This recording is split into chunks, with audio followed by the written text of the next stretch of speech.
विश्व बंधु राज आज हमारे साथ कॉल पे हैं और चलिए उनसे ही पूछते हैं कि आखिर उन्होंने चिट्ठी क्यों लिखा?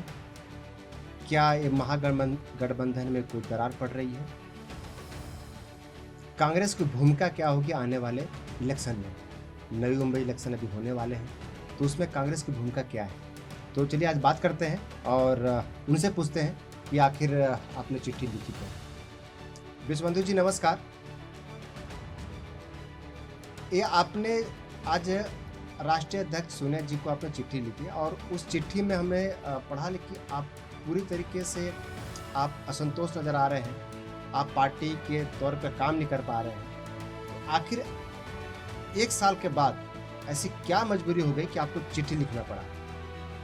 मजबूरी नहीं है, बीच बीच में हम लोग सुझाव देते रहते, बीच बीच में कुछ बातें राष्ट्रीय अध्यक्ष तक भी पहुंचाते रहते। उसमें की एक भूमिका मैंने फिर से पहुंचाई है कि जिस तरह से चल रहा है उसको बताने का, अवगत कराने की मैंने कोशिश की है। महाराष्ट्र में महाविकास आघाड़ी जो बना था उसमें कांग्रेस, शिवसेना, एनसीपी एक पार्टनर के तौर पर काम कर रही थी।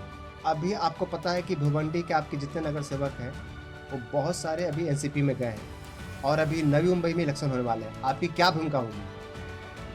तो भूमिका तो होएगी, बिगड़ भूमिका के तो काम करना मुश्किल है, लेकिन हमें जो अपनी कमजोरी उसको समझना बहुत जरूरी है और दिन प्रतिदिन हम जो सिमटते जा रहे हैं उसको भी समझना है।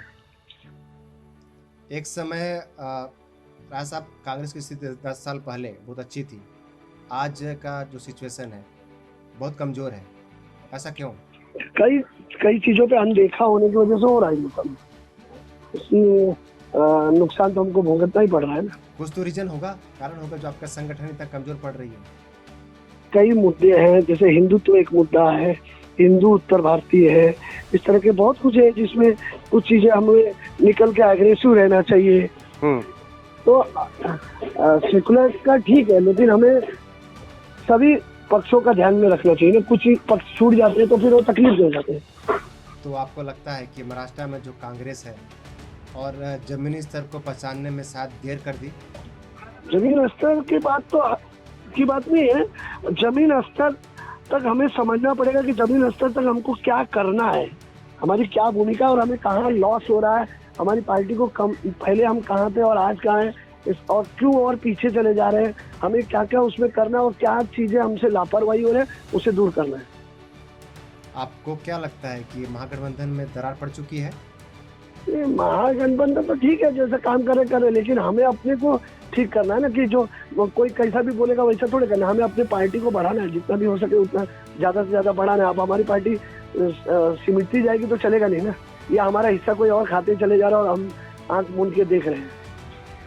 अभी Navi Mumbai municipal corporation election होने वाले हैं, 1 से 2 महीने लगेगा और उसमें कांग्रेस की भूमिका क्या होगी? या फिर आप अकेले चुनाव लड़ेंगे या फिर आप महागठबंधन के पार्ट होंगे?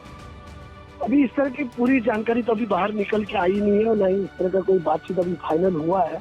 अगर इस तरह की कोई फाइनल बातचीत होगी तो जरूर बताई जाएगी। एनसीपी, शिवसेना, बीजेपी ये अपने तरीके से चुनाव प्रचार के लिए मीटिंग हो रही है, वो रास्ते में दिखाई दे रही है। कांग्रेस कहीं पर भी दिखाई नहीं दे रही नवी मुंबई में। अब ये ऐसी कई भूमिका जिसमें नजर नहीं आ रही है। अब इसके बारे में तो मेरे को न्यू बॉम्बे का भी मालूम है कि आगे की क्या भूमिका किस तरह से निकल के आएगी, चंद दिनों में मालूम पड़ेगा। ये मालूम पड़ेगा तो फिर आगे जानकारी ऊपर दी जाएगी। अब आपके साथ हम इसके बारे में और अभी जो इलेक्शन होने वाले हैं उसमें कांग्रेस की क्या भूमिका होगी ये हम आपसे बात करेंगे। तो अब ये देखना होगा कि नवी मुंबई इलेक्शन में कांग्रेस क्या महागठबंधन जो महाविकास आघाड़ी है क्या उसके पार्ट बनेंगे या चुनाव अकेले लड़ेंगे। लेकिन जिस तरीके से लगता है कि नेताबाजी चल रही है कांग्रेस के नेता शायद इस महागठबंधन से खुश नहीं है और हाल के दिनों में भिवंडी से जैसे नेता वापस एनसीपी नई मुंबई में भी जितनी सीट की डिमांड कर रहे हैं सारे सीट भी नहीं मिलेंगी। तो प्रदेश स्तर पे अब लगता है कि मंथन शुरू हो गया है कि शायद कांग्रेस को अकेले ही आना पड़ेगा इस चुनाव में। क्या होगा ये तो भविष्य बताएगा, लेकिन इतना तय है कि महाराष्ट्र की जो राजनीति है उसमें उथल पुथल होने वाली है।